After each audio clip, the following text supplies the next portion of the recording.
If you ever needed proof that the universe has a dark sense of humor, just look at salt. What if I told you that the same tiny, cheap white crystals you sprinkle on your French fries are also the reason oceans move, hearts beat, and entire civilizations were built? We call it salt. We think of it as seasoning. But in truth, it's one of the fundamental, most powerful ingredients on Earth. Without it, the planet, and you, would fall apart faster than an overcooked soufflé. Salt isn't just about taste. It's about a chemical explosion that was tamed.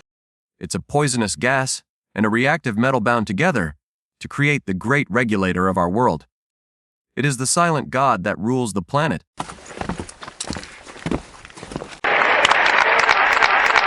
Chemically, salt, or sodium chloride, is a paradox.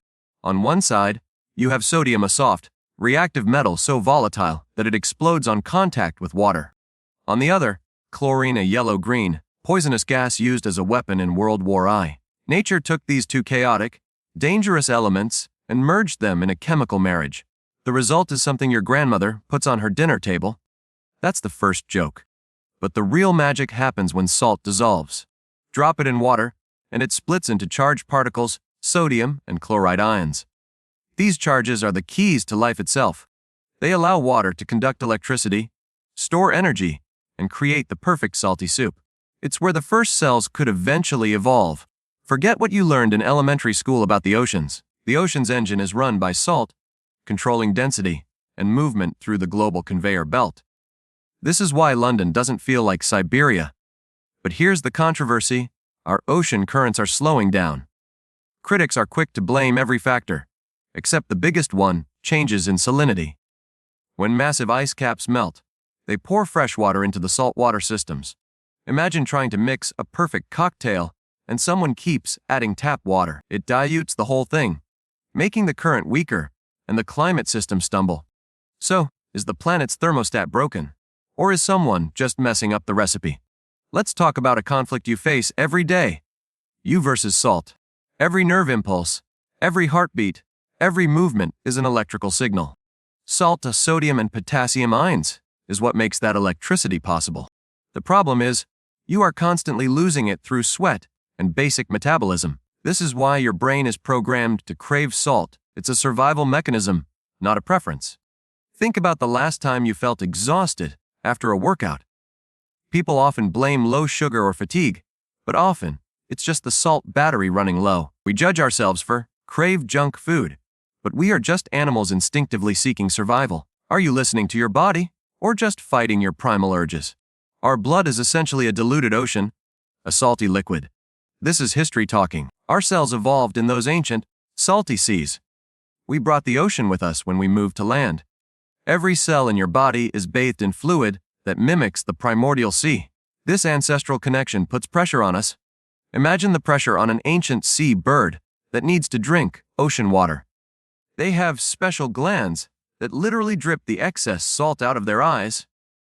It looks like they are crying. That's the burden of trying to survive on land while carrying the ocean inside. Every drop of sweat, every tear, every heartbeat is a quiet reminder of that immense pressure.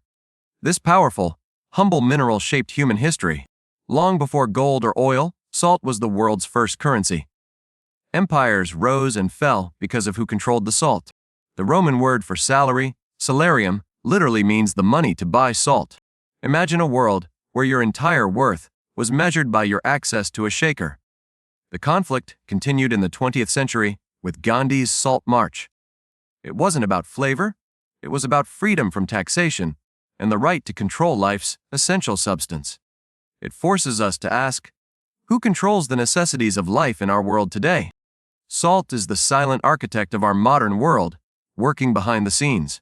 It plays a hidden role in nearly every industrial process on Earth. It helps manufacture glass, plastics, paper, and crucial medicines. And the most relatable part, it softens the water for your shower and melts the ice on highways. We are dumping over 300 million tons of salt every year. That's 40 kilograms for every single person.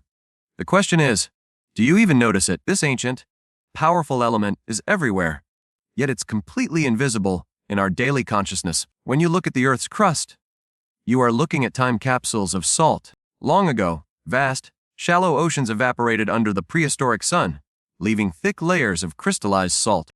Every grain of rock salt you hold is a fossilized ocean, a memory of a world that no longer exists. This salt still moves deep underground, behaving like a thick, powerful liquid. It rises in giant domes, trapping oil and natural gas along the way. Without salt, the map of global energy resources would be utterly foreign to us. Salt is the agent of balance, but balance is under threat. Too little salt, systems collapse. Too much, they corrode. Think of the Dead Sea. Extreme saltiness makes it almost lifeless. Now consider the impact of road salt. Millions of tons poured onto highways every winter. Most of that flows into our rivers, changing freshwater ecosystems and pushing systems out of equilibrium. It's not a dramatic disaster, but a quiet, constant rewrite of the Earth's chemistry. Are we carelessly ruining the very ingredient that makes our life possible? Nature loves equilibrium, and we are constantly fighting it. So, next time you reach for that humble shaker at dinner, think about what you are holding. You are holding a piece of the planet's bloodstream. It is the same element that makes storms spin and keeps hearts beating. It is the electrical current of existence. It doesn't explode, shine, or roar. It just works constantly, quietly, everywhere. The planet's story is a salt story. Remember the pressure. Remember the balance. Our job now is to protect the delicate balance of that silent, powerful God.